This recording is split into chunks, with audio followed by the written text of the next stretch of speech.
The Fantastic Four has been missing from LEGO sets, and we're finally getting it in a set based off the new movie. But is this worth the hype? Especially when it's $60 for 427 pieces, and gosh, does it show. This was found early in a store by my friend at LifeBricks. The Fantastic Four character I want to see the most as a LEGO figure would be the Thing, and this is an interesting interpretation. I don't mind that it's a minifigure. I mean, if you look at the sizing from the movie, that makes perfect sense. I just don't like how wimpy those arms are. Yeah, this is something that required a clever usage of, say, the arms from Baymax of Disney 100 series, maybe something like the Axel figure. It just looks especially awkward when you have these clobbering fists right here, and it looks so disproportionate to the rest of the arm, which doesn't make sense for the movie. These clobbering fists are lazily just that gauntlet piece we've seen before, recolored to the Thing's skin. Yeah, we've even seen it for the Infinity Gauntlet. It's kind of lame. I don't know. They need to do something clever here, and this just doesn't really work. Also, I don't like that none of these Fantastic Four figures have dual molded legs. The only time we got this dark azure color with white boots would be the Condiment Man minifigure, and that already has printing on it, so you're going to have to like Brazzo off the printing and get that 4 times. People would say, oh, use the Frozone legs. No, that's a different color. That's medium blue, so it wouldn't fit the torso design. I do like the torso designs, even if they use the same one 3 times for 3 of the different figures. The minifigure does have a new face print, which is double-sided, but the most interesting piece is a completely new head attachment, which does at least add some bulkiness. That's a very interesting molding, and I like the sculpt there with those ridges and everything. It has a nice texture to it. And you can see how that continues to the back of the headpiece. It's similar to some past ones we've seen from Nexo Knights and LEGO minifigure series. But yeah, that works. I just wish the torso and legs were much better. And if you remove that head attachment, you can even see that they have big eyebrows, like printed under there. So you could theoretically have this as a thing without the head attachment. It would work to varying degrees. I think the head attachment makes it look a lot better, but hey, at least there's the option given there. And I almost forgot to show the back torso design. Mr. Fantastic is the second most interesting figure of this set. Not only is he the only one with a different torso from the other 3, which matches the design from the movie, but to have that extending limbs power, they have these pillar pieces used with this piece at the bottom for boots, which literally doesn't make sense. Like, why does he have boots in this version, but when you remove that, he doesn't have boots, and none of the other characters in the team have boots.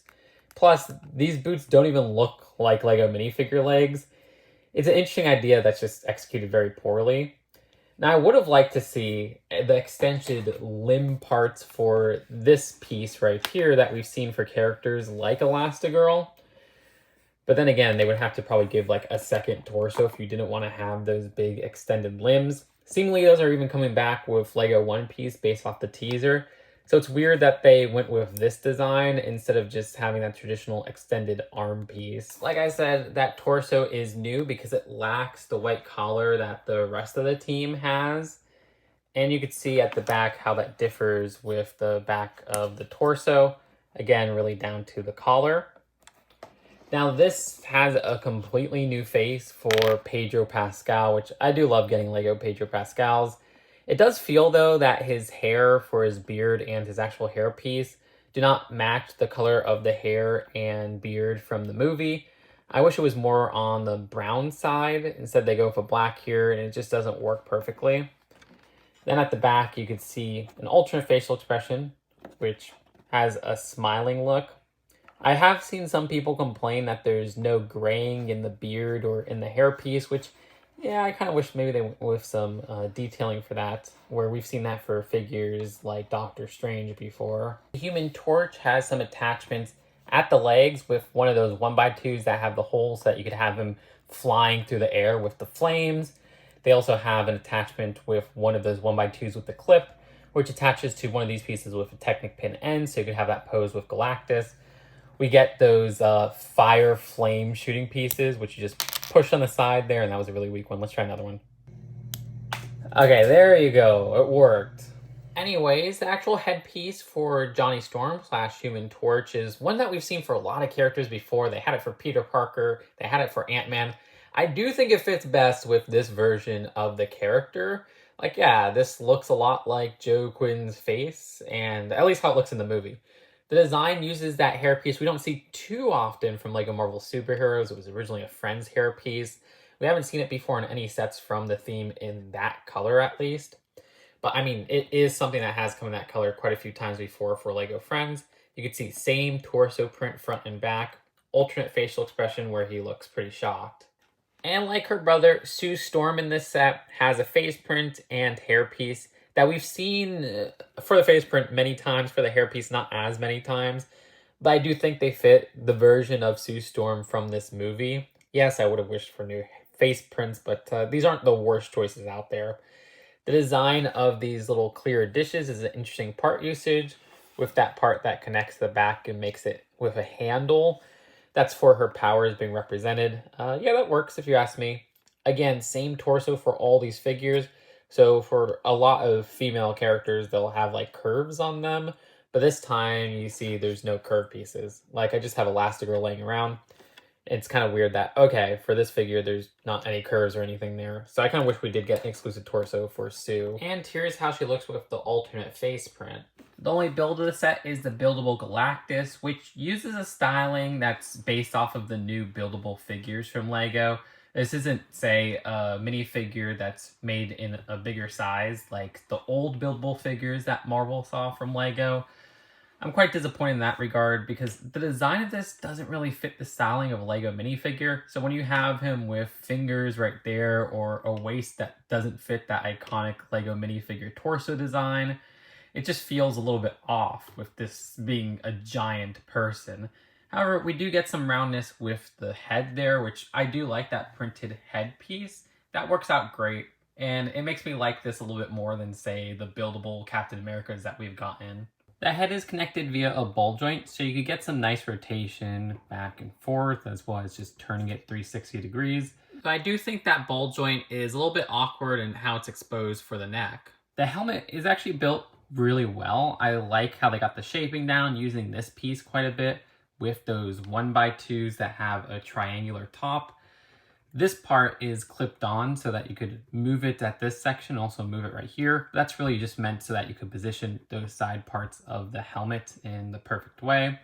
They do have these 1x2s with the Technic hole at the side there, which you could say is a way so that you could connect the Human Torch.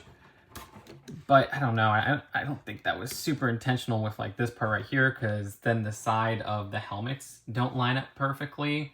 It just seems like that was more of a cost-saving measure so that they didn't have to include a version of that without the hole in the middle. And it looks awkward from the side if you ask me.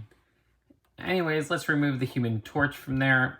And the part where he connects to is actually this little connector part right here. And that could be moved back and forth at the back there. This doesn't look super pleasant from the back torso or even the back helmet, but still, at least we got some roundness with that top part and have some smoothness with those upside down tile pieces. And the figure does look cool flying behind him. The design of these shoulder pads actually work very well with those pieces that have the ridges on them. The design of these arms right here have another ball joint at the base. You have a bumper part that finishes off and kind of closes off that shoulder part so it doesn't look so barren. Unfortunately, with that little bumper with the pizza slice tile pieces, I've noticed that with some movement of the arm, those pizza slice tile pieces pop off pretty easily. So I don't like how playing around with this arm can lead to that happening.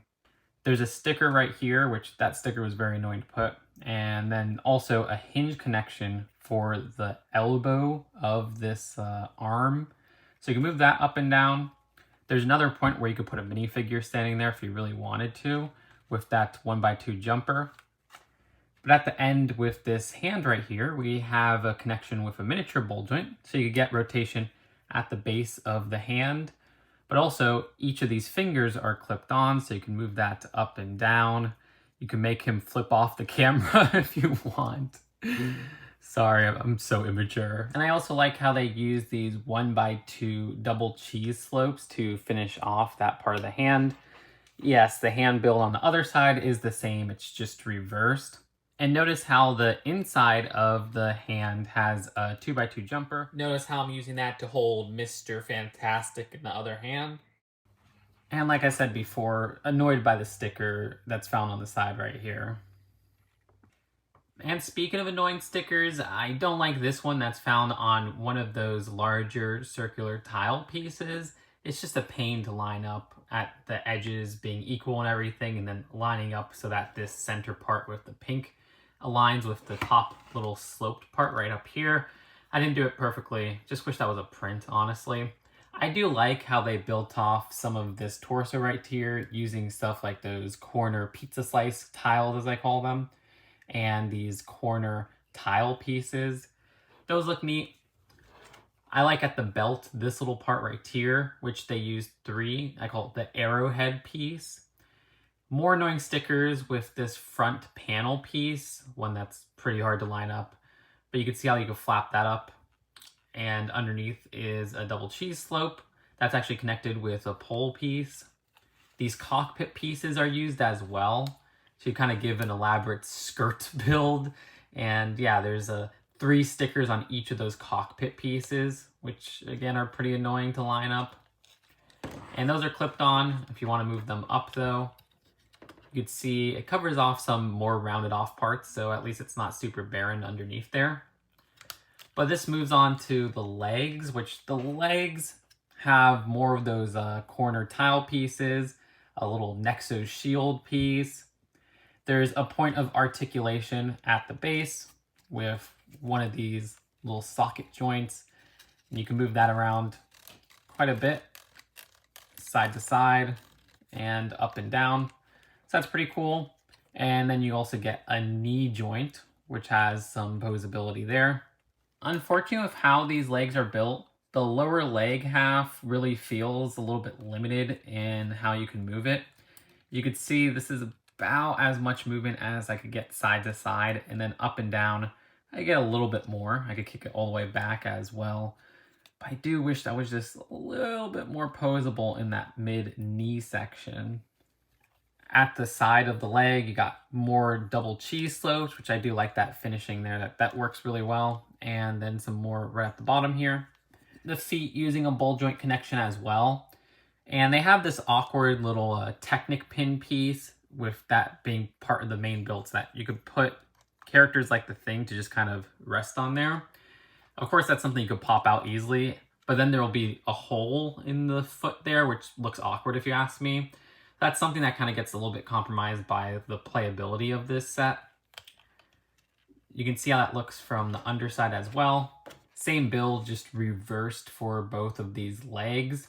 At least there's some finishing at the back using this upside down tile piece as well as this upside down sloped piece. But that's really it for the Galactus build. Here's a look without any of the figures. Of course, I gotta pose him as well. This is like his decisive pose, and I guess this is like the absolute cinema meme pose. It's crazy how the box is basically a $20 box size, but this is a $60 set. The design of this does have that cool effect that they have with the Fantastic Four new movie logo. I like the retro styling there with the Marvel Studios and everything. I actually do like the border design and everything. At the back, you have some different shots of the set. And no, the instructions don't have any interesting ads in them. So overall, this set is its characters. It's literally the Fantastic Four as minifigures and the Galactus buildable figure. And it sucks because, well, those 4 Fantastic Four figures feel like so many corners were cut. No dual molded legs for any of them, which really shows. It's so hard to get that piece with the top dark azure and bottom white boots. Again, you would have to erase printing on a very hard to get minifigure already that came in one set. The design of the torsos for them are good for the most part. Like I said, Vanessa Kirby almost feels like her Sue Storm torso is cutting corners. Then you got a character like the Thing, which is probably the most detailed of these 4, having an entirely new head attachment that looks pretty cool. But there's this awkward missing bulkness with the arm designs. You got those big clobbering hands, which are a recolor of a piece that doesn't already fit for those fists. And then you just have these wimpy, classic Lego minifigure arms. It's very confusing. And this is a figure where trying something new didn't really work. I wish they would have just given us the Elastigirl arms in the right colors, because this build doesn't make sense, and then having him with boots in that build is even more frustrating. The design of Galactus I like a lot more than I thought it would, even if it doesn't reach my desires of having a giant minifigure. I'll always prefer those over these buildable Marvel figures, but in terms of buildable Marvel figures released recently, this one's league better above the other ones. The design of this one has a nice build for the helmet. I like most of that except those 1x2s that have the Technic pins open. I also like how they have those, as I said, skirt build right there where we use cockpit pieces and panel pieces and it actually comes together pretty well. Sure, some of the posability is limited here and there, but I do think this is a sturdy minifigure that can stand up straight. I said minifigure, but buildable figure. You know what I mean. The price for this is absolutely ridiculous. This should not be $60. I don't know why it's $60. I mean, everything's just rising in prices, especially for Lego Marvel. This feels like it should be worth $40 at most, especially with all those cut corners. So overall, I'd give this a 6 out of 10, and I feel like that's very generous. As a whole, I think there's a lot I like in this set, but there's just so many things that bring this set down in its execution. Let me know what you think in the comments below. Are you hyped for this set? Do you think it lives up to the hype, seeing what you saw here? Subscribe here for more up-to-date LEGO reviews, honest LEGO takes, and LEGO news. Check out those LEGO news videos. Seriously, subscribing, commenting, and liking this video helps so much with the algorithm. And I'll see you later. Peace out. Bye.